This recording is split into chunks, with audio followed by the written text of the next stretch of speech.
And thank you very much for inviting me here tonight. When I was shown by Guy the list of people who've spoken here this evening, I have to be honest, I did have some serious thoughts. And I look around the room and I see friends, distinguished friends, if I may say so, people who have contributed enormously to Wales in all sorts of ways. So I can only conclude that every now and then you have to invite somebody from Llanelli. There are several people from Llanelli here, by the way, this evening, so I hope you'll forgive me making such an allusion, but we all know that where we belong, at the top of the table. Let me first of all also thank the sponsors this evening, RSCFA, although earlier this evening I was introduced to the chairman who said he was the chairman of the RSA, and I said, you had a wonderful presentation in the Millennium Stadium today. He said, I didn't know about that. And I realized it was the RSA I was thinking of, not the CFA, but at least we got that confusion over. But I'm delighted, and may I congratulate you on the work you've done. 106 years of contribution, and indeed continuing so. So thank you very much for sponsoring this evening, and especially also Sabre, who's also sponsored this evening, and I think it's tremendous. This all makes me doubly anxious, of course, because I'm very conscious of the fact that many people in this room will have far greater expertise in this event than I. Without sounding irreverent, it's been very difficult to avoid the First World War this year. It began in January with Paxman series, and by June, or June the 28th, when the actual event started, there was a sense that we actually heard the whole story. It was tremendous. Having said that, there's more to come. 2,500 hours of broadcasting scheduled by the BBC. I want to talk very simply, and I'm going to put this down because this is a wonderful lectern, but it's moving. And if I may say so, I think it's designed to make speakers feel uncomfortable. So I'm going to show my dexterity in handling a moving lectern as well as trying to talk. My theme is very simple. What should we commemorate? How should it be done? And implicit in this question, what do we really know about the First World War? Given there's no one alive who took part, and given we've had a century of interpretation, reinterpretation, and depiction, there is a collective memory which may or may not accord with the reality. Indeed, that's the central theme of a very important book published, which some of you may have read, David Reynolds's The Long Shadow, The Great War of the 20th Century. And he asks, how did this war become a national myth? A futile bloodbath in Flanders, young men cut off in their prime for no obvious purpose, a history distilled into poetry. But though no one took part, or no one alive took part, many of us were brought up in families who did have direct experience or indirect experience. My parents were born before 1914 and grew up in the immediate aftermath. It shaped their lives, and it made them very conscious of the horrors of war and determined to avoid it at all costs. And that was a prevailing theme throughout. And indeed, after the Second World War, awareness of the First World War retreated until there was a revival of interest around the 50th anniversary. Then books, television, radio programs, and of course, the satirical depictions, What a Lovely War, and Blackadder, which are very, very pervasive indeed. Now we have the opportunity to ask, can we take stock? What is the significance? And there are questions to be asked about our knowledge. We have a collective memory, but how reliable is that memory? How do we indeed distinguish between fact and myth? Take our visual impression, formed by photography or war film, monochrome, stilted images of men trundling through mud and barren landscapes, guns and explosions. Now we know that a great deal of that film stock was created after the war. Training films, reenactments. If you look at the BBC TV series The Great War, shown recently, 26 parts, 1964, at the beginning of BBC Two, hugely popular. How many people noticed that all the Germans were left-handed? They reversed the film stock because the belief was they moved that way and the British moved that way. Much of the film came from Sergeant York and All Quiet on the Western Front. But as the editor said, Tony Essex, clarity for the masses is more important than accuracy for the few. And it led to a suspension of belief. Thousands of people wrote into the BBC to say, I recognise my relative. The BBC very wisely decided not to provide stills. And then there's drama, which used imagination as much as invention. Think of The Monocled Mutineer, Alan Bleasdale's controversial drama. Percy Topless probably never ever served on the front. But what about literature?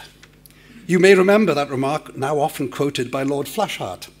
It doesn't mean I'm not sick of this damned war, mud, noise, the endless poetry. Now, if I ask you to name the war poets, this is not a test, by the way, I suspect we'll all come up with the same list. Brooke, Sassoon, Thomas, Owen, Graves. And the poems, In Flanders Field by John McCrae, Anthem for Doomed Youth by Owen. But why? There were 2,200 poets published during the First World War. The most successful was John Oxenham, a highly successful novelist and poet who was 60 when the war broke out, and his hymn, For the Men at the Front, sold 8 million copies. But Wilfred Owen, now regarded as the greatest of the war poets, was overlooked for decades after his death. Only a few hundred copies of the Sassoon Sitwell edition was bought in the 1920s. Brooke's collected works, rather different genre, by the way, 300,000. Owen was even left out of the 1936 edition of the Oxford Book of Modern Poetry by W.B. Yeats. It wasn't appropriate. His current standing is actually the product of the 1950s revival by Blunden, and especially Britain's War Requiem in the 1960s, and might I suggest, the national curriculum. So we have to ask, why Owen, not Oxenham? Is it because Owen died days before the end of the war, while Oxenham lived to be 90? Or is it that our view of the war has changed from that which contemporaries thought? So which is the memory? Which is the truth? And think of prose. Well, there's a topic. In 1929, there were 29 memoirs published. Frederick Manning, Blunden, Graves, I won't go through all the titles, Remarque. All these conveyed a sense of profound disillusionment. But Graves never intended goodbye to all that to be a criticism. R.C. Sheriff's play Journey's End was a tribute to courage. We don't see it quite like that anymore. So why don't we read Gilbert Frankau's Peter Jackson Cigar Merchant? Or, knowing that in 2018, the RAF, V.M. Yeats's Winged Victory. Immensely popular. We don't. We don't read these. They're not referred to. And we can go further. The writers were eloquent, but many were silent. The survivors didn't say much.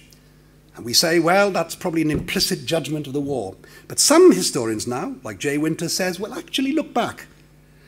Dealing with cultural emotional issues was not something men talked about in the Victorian or Edwardian era. They didn't talk about their experiences generally.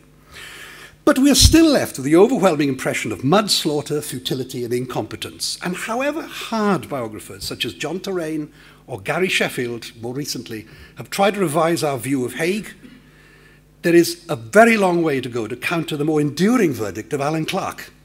Historically inaccurate though that may be, the lions and the donkeys both remain firmly imprinted in the public imagination, as is Geoffrey Palmer's portrayal, which we all remember, of Haig in Blackadder, casually sweeping the toy soldiers from the table.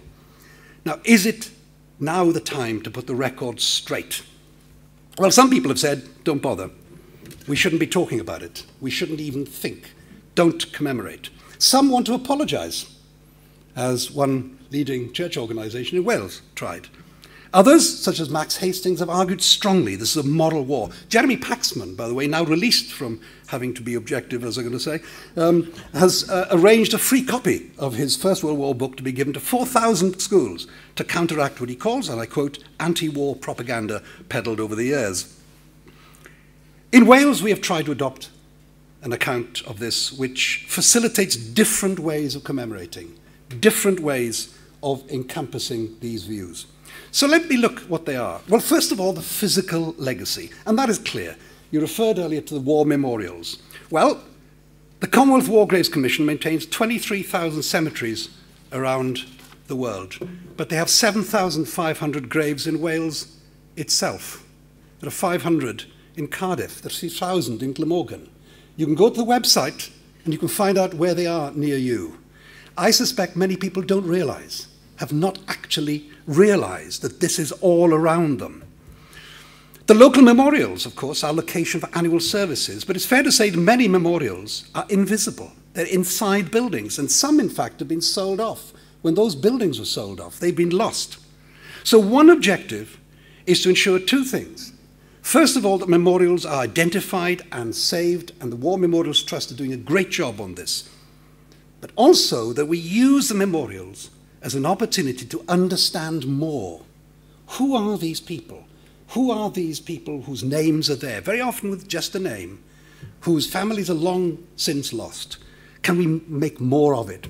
And we must make sure that those memorials we do have, like the marvellous 38th Welsh Division Memorial at Marmetz, can be refurbished and maintained. And those of you who will go there will see there's a car park. The road has now been maintained and it's looking a great deal better altogether. But the question is, do we need more memorials?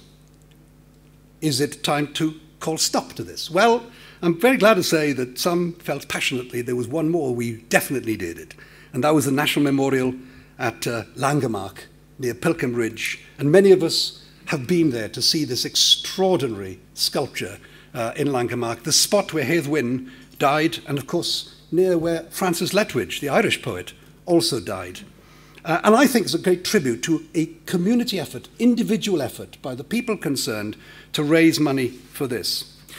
There is one other memorial, which many of you have seen, and it won't be lasting much longer. That's the poppies at the Tower of London, which is absolutely extraordinary. 800,000 of them, but that will go after the 11th of November. Redistributed to those people who have bought them, £25 a time, you can still buy them, and raising millions of pounds for military charities. But of course, memorials depend on interpretation, and let's not conceal the fact that for many people a memorial is something else.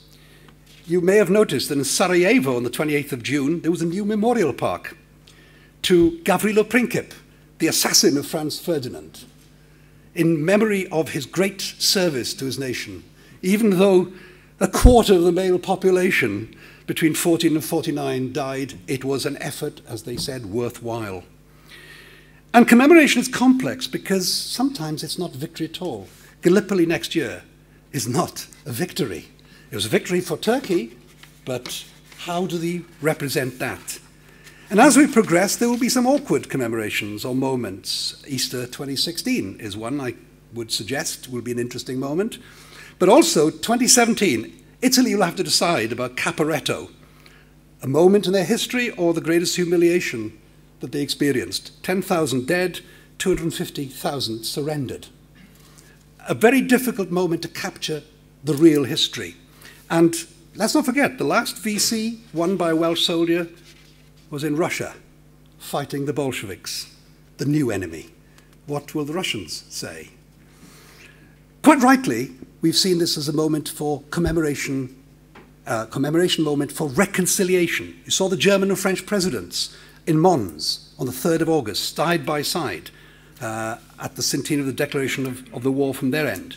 Reconciliation, absolutely, we all agree. But that's not a reflection of the mood of 1916. I don't think there was much sense of forgiveness at Versailles. And that, of course, is where the historian really has to step in. And also, let's look at what they actually say about us as people. Memorials are sometimes a clue to national culture. We don't in Wales have anything like the Paisley War Memorial, Gertrude Williams's design, a Crusader knight on horseback, surrounded by soldiers. Well, historically, there were more German Crusaders than most other people, if you look at the Crusades, but that doesn't matter. They've now been appropriated as a symbol of our great victory. And of course, in France, you have something different. Women, children, old people incorporated into memory, into memorials. a sense of guilt sometimes, as in Vladsvor War Cemetery, Kate Kolwitz, depicting a wife and a husband on her knees in an act of remorse and guilt. But these memorials do need to be studied and examined and resurrected. And I'll have to give a plug. I promised I'd give a plug. On the 10:30 on the 9th of November, Remembrance Sunday, there will be a programme from BBC Wales on war memorials, and it'll be repeated. And I think it's well worth considering what these mean, because you walk past them, I did as a child, and it meant nothing. I didn't register. And it's only when you begin to think about what they mean that then you can resurrect the history. In the second place, we need to look at those aspects which we have overlooked or misunderstood. I think it's fair to say the human cost at Passchendaele Somme was enormous. But as historians have pointed out, because the rotation, there are experts in this room about rotation and military rotation and the rest, a third, many people actually didn't take part in much of this, the logistics teams and the rest of it. So it's not a universal experience, but it has dominated the landscape. It's even suggested the most frequently endured experience was not terror, but boredom. And some diaries uncomfortably tell us, and one I've quoted, this was the best time of my life. Regular food, regular pay, recreation. But you have to contrast that with the reality. And we have to be quite honest. We've often focused on those who showed courage in opposing the war. And historians, and I plead guilt in this respect, we've looked at Arthur Horner, T. Nicholas, Ithell Davis, and the rest who stood out against the war because we believe that they were right so to do. But what about Sir Owen M. Edwards, the scholar of the Welsh literary renaissance, or Sir Henry Jones, a philosopher, ardent recruiters, or Sir John Morris Jones, the father of Welsh philology, who translated recruiting posters into Welsh. And of course, many eminent Welsh figures, certainly eminent after the war, served with little obvious reservation. Saunders Lewis in the army, Ivan Ap Owen Edwards, Hugh T. Edwards, and Cynan, and so on. In remembering the war, we must look at the complexity. In fact, for many, many, many people, this was a just cause. And the history can't change what they felt. And there are other, and I won't dwell on these, more uncomfortable issues. And coming from Aberystwyth, and in my building, the Hugh Owen building, there's a plaque to Professor Hermann Ette, a German professor who had lived for 40 years there, a refugee from Germany, who was driven out of the town because he was German, and was given a very hard time indeed. Professor Schott wasn't even German, just had an unfortunate name because he was English. Or Emil Gipprich, 40 years in the Bellevue in Llanrwst, driven out with his English wife. Even Dashuds were hounded, forgive the pun. And everybody was under suspicion as potential spies. 2 young men in Aberystwyth were arrested from South Wales for sounding odd. While a man was pursued through Porth by a crowd of children and adults screaming, "German, German," until the police established, after arresting him, that he was actually a member of the Salvation Army. And we must also remember that the war was conditioned, the knowledge of the war was conditioned by propaganda and censorship. And it's interesting to reflect, the Department of Propaganda was very appropriately led by Lord Beaverbrook and Lord Rothermere. Practice, maybe. But anyway, there was censorship, control. We should also remember that the war itself brought in people who had no part in the action. They made great contribution. The Belgian refugees, sponsored by Gwendolyn, Margaret Davies and Grigornog. Hedd Wynn's Bardic Chair of 1917 was the creation of Eugene van Vletteren, a Belgian refugee. And that's why the neo-Catholic images that you find unusually on that. And then all the others. Warhorse has drawn attention to the extraordinary history of the horse. We now know about the role of the Chinese in providing crucial labour, merchant seamen, and there's so much more. And here, Cardiff Business Club. What about the role of the business community?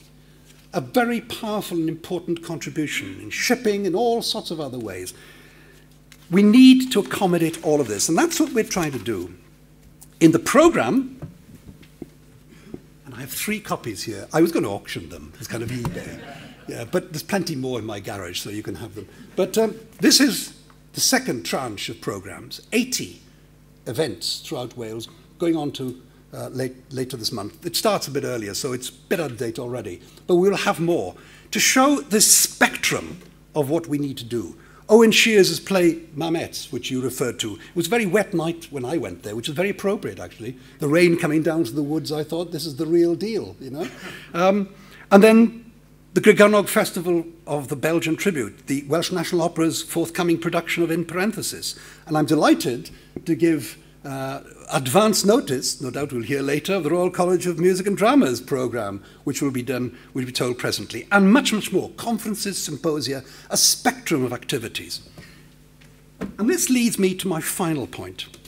How do you ensure that at the end of 4 years, we don't then forget again? How do you know that after all this, it all stops and you say, okay, fine, what's the next centenary?